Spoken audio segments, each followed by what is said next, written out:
На чем вы начали экономить в связи с кризисом? Ни на чем. На поездках за границу.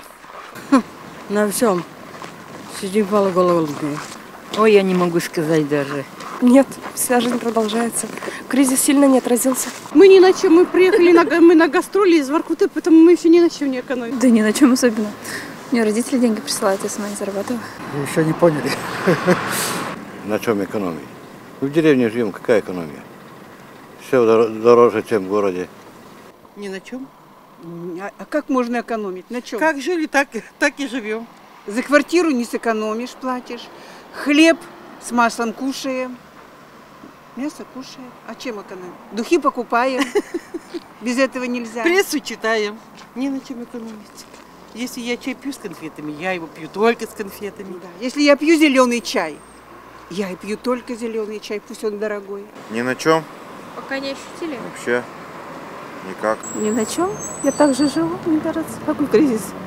Пока не ощутили? Нет. У меня дача есть, так что... На яблоках. И вообще фрукты на детях, к сожалению. Мы после Нового года не очухались. Нет, пока нет, пока не ощутили. Ну, есть, конечно же, повышение. Как жил, так и живу. Ну, каких-то, может, продуктов меньше стали покупать? Нет, как обычно пока. Пока хватает. На чем экономить? Только на животе, желудка. Ну, каких-то продуктов, может быть, меньше стали. А мы вообще-то уже пожилые люди, мало и кушаем. Мясные вообще не стараемся, ну, кроме как супа, конечно. А потом это рыбные продукты покупаем. Вот. На вредных привычках алкоголь, сигареты. На нашей семье, на семейном бюджете это, в общем-то, не отразилось.